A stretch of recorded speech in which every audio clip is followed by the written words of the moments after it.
Mahabharata, Chapter 9, The Birth of Ghatotkacha. Read by Nirvan Bajaj and Ekveer Bajaj.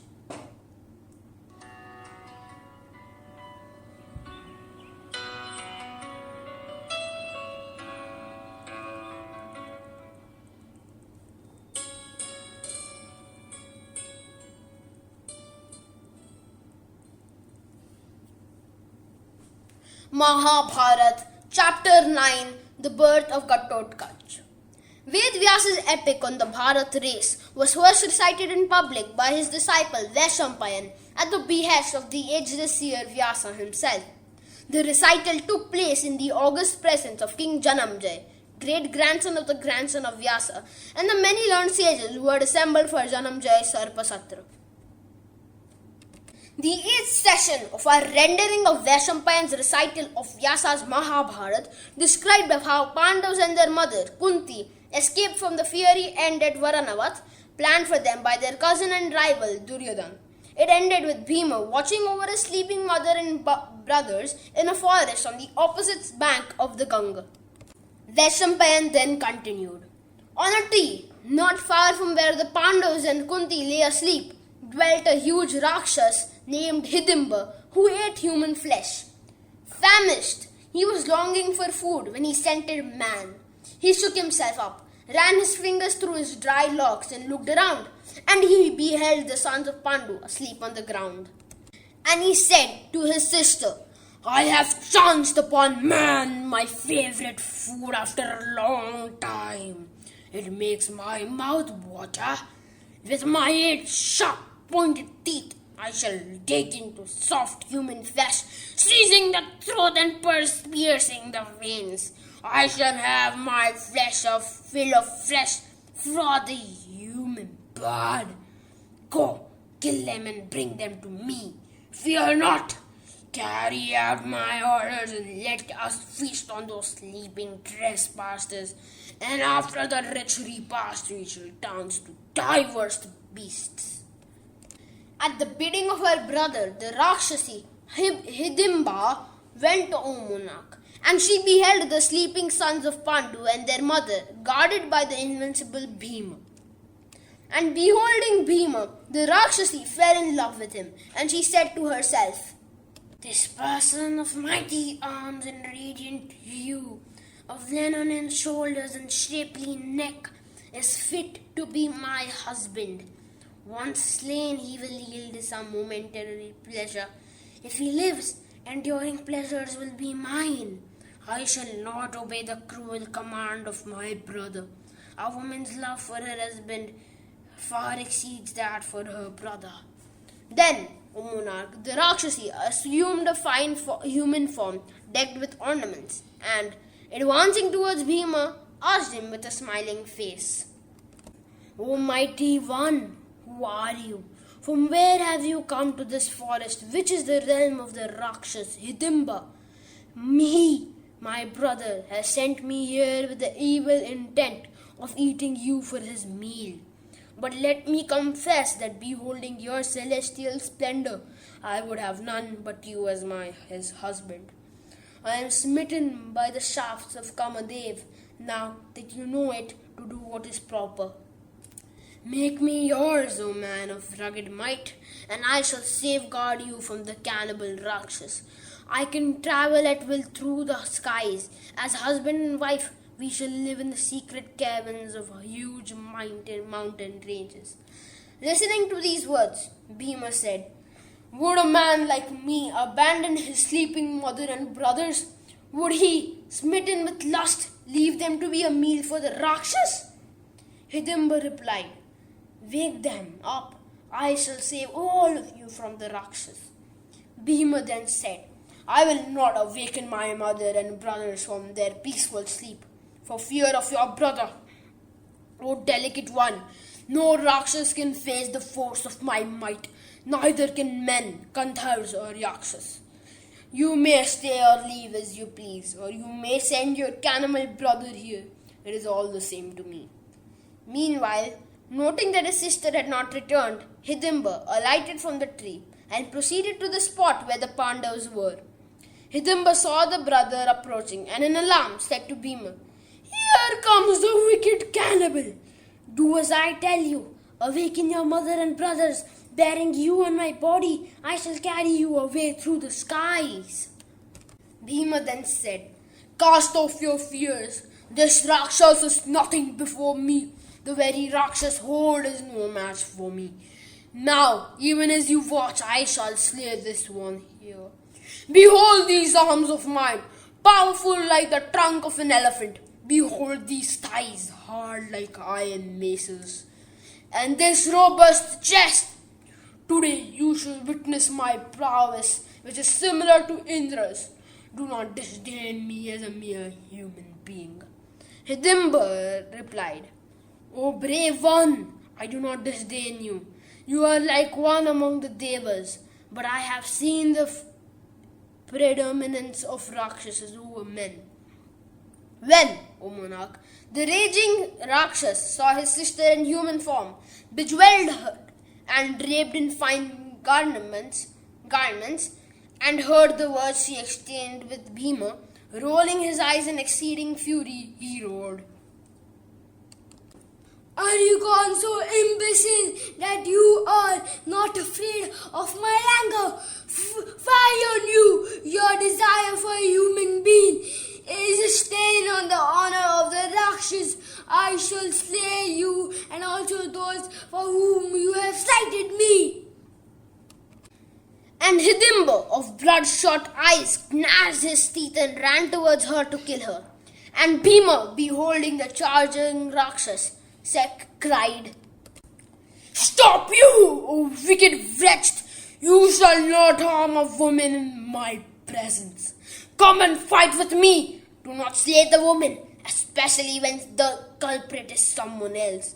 You sent your sister here, if impelled by the promptings of Kamadev. She now desires me. The fault is not hers. Attack me first. I shall engage you in a single combat and send you to the abode of Yama. In a moment I shall kill you and make this forest safe for those who choose to pass through it. My might shall crush your head as it were trampled upon by a raging elephant, and your dead limbs shall be torn to shreds by jackals, hawks, and vultures. O woman, let your sister watch how I drag you over the ground like a lion dragging the mountainous elephant." Hearing these words, Hidimba cried, "All the bluster and boasting is no use.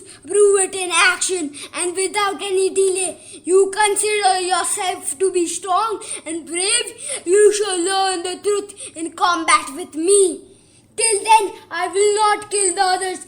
I shall let them sleep in peace," he said, pointing to Kunti and the other Pandavas.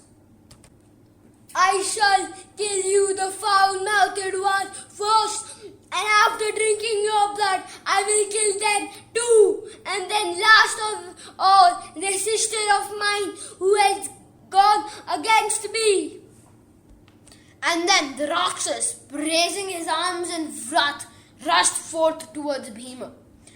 Bhima laughingly caught hold of his outstretched hands and dragged the desperately struggling Rakshas a full 32 cubits like a lion dragging some small animal. Seized thus by Bhima, the Rakshas turned furious and he let out a fearsome yell. "Yeah!" The mighty Bhima then dragged the Rakshas farther away, O monarch, lest his yell should disturb the mother and his brothers. They then began uprooting trees and tearing apart the maze of creepers. Like two full-grown furious elephants, Bhima and Hidimba grappled and struggled. The sounds woke up the sleeping Pandavas and their mother, and they saw Hidimba standing before them. Wondering at the beauty of the girl, Kunti asked her, "Who are you? Are you a forest sprite? Are you an aspara, O fair one? From where are you come? What is the errand that brings you here?" Hidimba answered her questions and then said, "But when I saw your mighty son, induced by Lord Mahabharata, who holds the heartstrings of all things created. I came under his spell and chose him as my husband. And the Rakshas, urged by my delay, came here to kill all your sons. Then your mighty son dragged him away from here. Behold them, the roaring rivals, the man and the Rakshas, matching their might in combat. Yeah! Hearing these words, Yudhishthira, Arjun, Nakul and Sahadev rose at once and beheld the combatants eager to overpower each other. The dust they raised spread up like the smoke of a forest fire. Their bodies covered with dust stood out like mountains with a mantle of mist. Then Arjun, perceiving Bhima to be under strain, said with a quiet smile, Be not afraid, Bhima. We do not know of your strenuous duel. I am here to help you. I shall fell this Rakshas. Nakul and Sahadev will guard our mother. Hearing him, Bhima said, You watch this fight as a mere spectator. Be not anxious. Having come within my grip, the Rakshas shall not escape alive. Then Arjun said, Why are you extending his life? Enough of sparing with him. We have to go farther and cannot stay on here. Slay him without delay.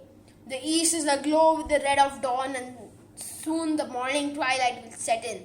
The twilight hours reinforce the strength of the Rakshas. Therefore, hasten, O Bhima. Then inflamed with rage, Bhima summoned all his latent might, which resembled the might Vayu, his father releases during the dissolution of the universe, lifted the Rakshas high and, whirling him aloft 100 times, said to him, O Rakshas, your cannibalistic strength, your growth, your intelligence have all been futile. Therefore do not seek today a futile end to your futile life. At this juncture, Arjun said, If you consider this Rakshas formidable in combat, I shall help you to slay him without delay. Otherwise, I shall slay him myself. You are exhausted by the task and you need to rest for a while. Infuriated by these words, Bhima hurled the Rakshas once again to his death, and the mortal roar of the dying Rakshas filled the wide forest. Yeah! O monarch! Then, with his bare hands, the mighty Bhima bent the body of the Rakshas and broke it by the middle. The feat pleased the brothers, and those brave men congratulated the valorous conqueror. Then Arjun, who was all reverence for his brother of rugged might, said, I believe there's a town not far from this forest. Let us go onward soon so that Duryodhan does not trace us. As all those valiant men proceeded with their mother, Hidimba followed them. Seeing this, Bhima said, Rakshasas are vindictive and use sorcery to wreak vengeance. Therefore, Hidimba, you shall follow the path of your brother. Then Yudhishthira said, O Bhima, though enraged, you shall not kill a woman. Observance of one's dharma is superior to keeping alive the body. Hidimba, who came to slay us, has already been slain by you. What can the sister of that Rakshas, angered though she be, do to us? Hidimba then paid obeisance to Kunti and Yudhishthira and said, O noble lady, you know the pangs of love which women feel. I feel them now, and the cause is Bhima. Forsaking my friends, my tribe and my tradition, I have chosen your son as my husband. If that hero and you deny me, I will not live. Consider me devoted or dim-witted, or keep me as your maid, but have pity on me. Unite me with your son, my husband. Let me go to the places I like with him.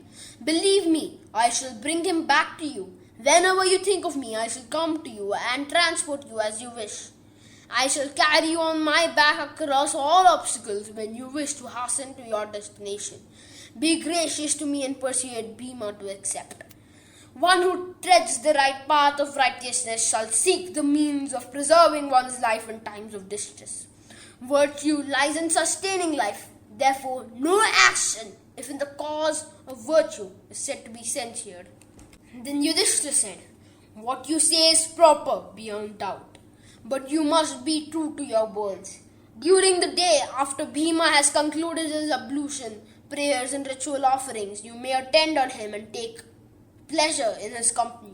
but bring him back to us every night." Bhima then said to Hidimba, "And I shall stay with you till a son is born to you." Then saying, "So be it." Hidimba took Bhima on her back, rose up, and sped through the skies. She sported him with on mountain slopes where celestials roam, and where the birds sing, and where every sight is stimulating. She descended with him on lakes covered with lotuses, and walked with him through wild forests of strange trees and delicate creepers. Swift is the mind in her mobility. She sported with Bhima in various places which were mesmerizing, till in due course she gave birth to a mighty son, begotten by the Pandav, and the child grew into a young man the instant he was born. Perceiving his head to be smooth like a water pot, his mother named him Gatotkach. And though begotten by man, he was superhuman and excelled all the Rakshasas and Pishtas in strength.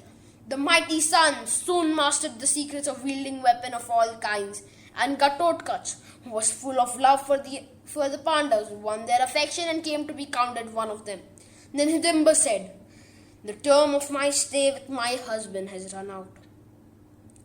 And saluting Kunti and the Pandavas, she went her way. And Gatotkach, assuring the Pandavas that he would always be with them when needed, saluted them and proceeded northwards. O monarch, those formidable warriors then traversed the forest, killing animals of various types. They wore their hair in matted locks and were clad in tree barks and animal skins. They meditated on the Vedas and Upanishads and ruminated over principles of ethics. While engaged thus, they saw their grandfather, my Guru Vedvyas, and he said to them, "I have come to you because I am divining your misfortune at the hands of the unfair Kauravas. Do not grieve, because all this will ultimately lead you to happiness. You and the Kauravas are equally in my affection, yet men care more for children and for those who are in misfortune. That is why I hold you in greater affection now, and therefore I shall work for you joy. There is a delighted town nearby, and there you shall have no nervousness." Thus, consoling the Pandavas, my Guru led them towards the town of Ekachakra. And my Guru also consoled Kunti, saying, "Your son Yudhishthira with the prowess of Bhima and Arjun will subdue the whole earth in a just manner. He will perform sacrifices like the Rajasuya and the Ashwamedha and reign as the sovereign power. Your sons and motherly sons, all valiant men, shall live in splendor and joy. They shall rule over their ancestral kingdoms, protect their friends and kinsmen, and enjoy their plenitude of regal rights." Then my Guru had them accommodated in a Brahman's house and said to Yudhishthira, "Stay here for a month and await my return. Your stay here will be happy if you act discerning the needs of the place and the time." Then the Pandavas saluted the Rishi with joint palms, and my divine Guru wended his way back. In this manner did the Pandavas, after the slaying of Hidimba and the birth of Gatotkach, arrive at Ekachakra. Thus ends the 9th session of our rendering of Vaishampayan's recital of Vyasa's immortal Ityasa, the Mahabharata.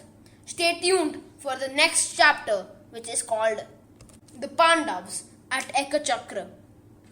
Please subscribe to this channel, like, share and comment on this video. Thank you and Namaste.